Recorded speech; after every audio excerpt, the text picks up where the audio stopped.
He grabbed her throat. Nobody expected what happened next. The classroom fell silent. A tall student loomed over her desk, his face twisted with contempt, hands clenched like he was ready to strike. Nobody had dared challenge him before, but today he had chosen her. The teacher, calm yet unshakable, stared back. Whispers spread like wildfire. Who was this woman? Suddenly, in one shocking moment, he grabbed her throat, squeezing with all the arrogance of power. The room froze. But what he didn't know, what nobody could have guessed, was that this seemingly ordinary teacher carried a past that would turn his world upside down forever. Miss Harper had always been quiet about her history.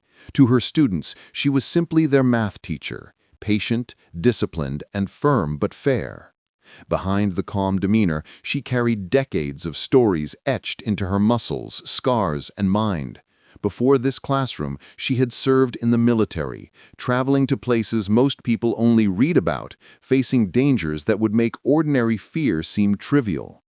The school itself was a battlefield of a different kind. It wasn't poverty or overcrowding, it was arrogance, ignorance, and entitlement masquerading as confidence.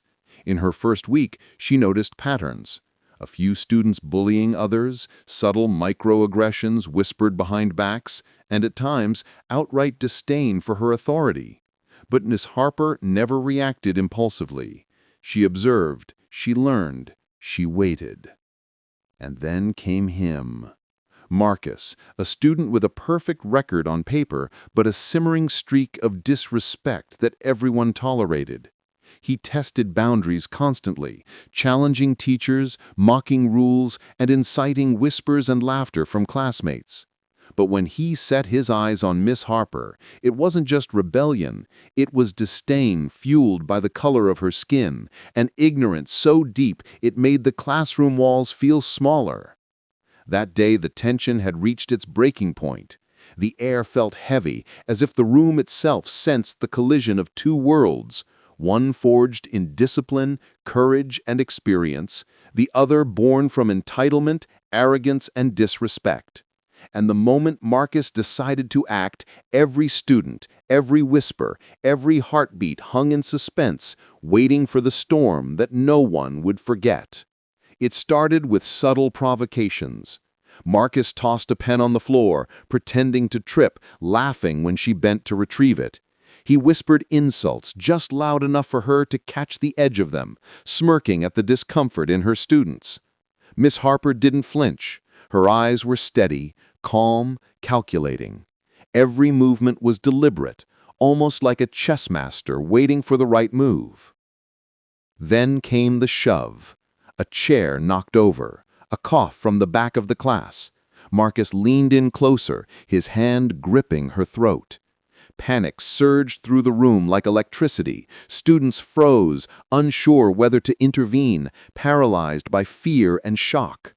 But Miss Harper didn't struggle. Her body stiffened, her eyes narrowing. Every instinct from years of survival clicked into place. Memories flashed behind her eyes, early mornings in unforgiving deserts, nights hiding under enemy fire, learning to predict human aggression before it struck.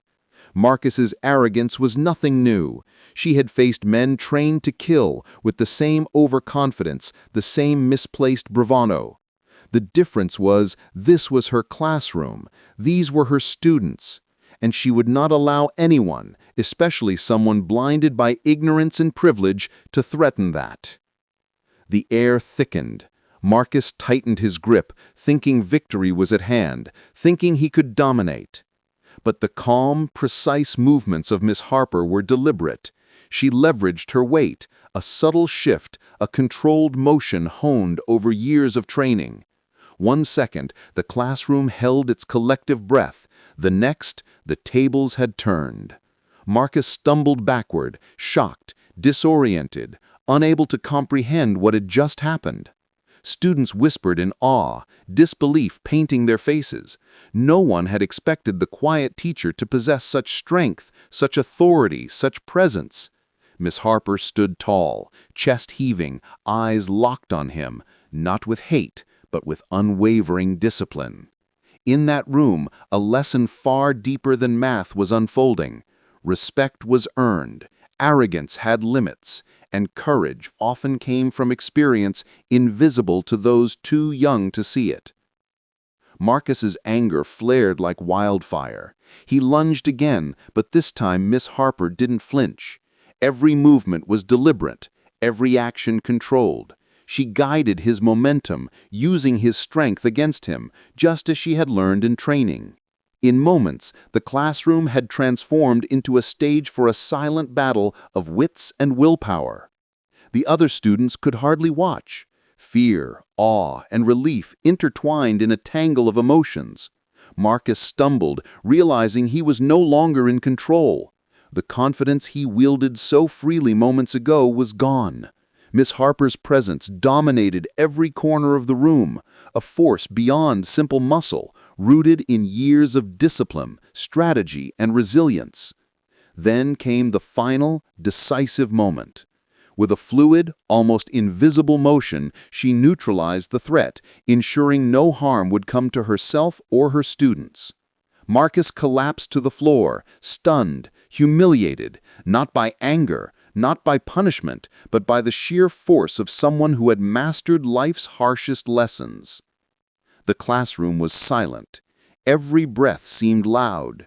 And then, slowly, students began to understand the magnitude of what they had witnessed that day. It wasn't just physical prowess, it was the power of experience, the courage of someone who had endured more than any teenager could imagine, and the quiet insistence that injustice, whether subtle or violent, would not be unchallenged. After the incident, Marcus was escorted to the principal's office. The students sat quietly, processing the lesson they hadn't expected to learn that day, that strength comes in many forms and respect is never optional. Miss Harper returned to her desk, her posture calm, her face composed, as if the storm had passed, even though every heartbeat in the room still echoed from the tension. Later, teachers whispered about her military past, but the students had already learned a far deeper truth. Courage wasn't always loud, discipline wasn't always visible, justice wasn't something handed down, it was something embodied, carried in silence and action, often by those least expected to reveal it. Weeks passed. The classroom grew quieter, but the lesson lingered. Marcus changed, not overnight, not perfectly, but enough for the others to notice. Fear had been replaced with respect, arrogance with reflection. Miss Harper's presence became a beacon, a reminder that even in the face of ignorance and prejudice, resilience could prevail. And for the students, one question remained. How often do we underestimate the quiet ones? The ones who carry battles unseen, scars invisible, and strength unimaginable. That day, Miss Harper had taught them more than any lesson in the textbook. She had shown them the unyielding power of courage, the silent fury of justice, and the enduring impact of one person refusing to be diminished.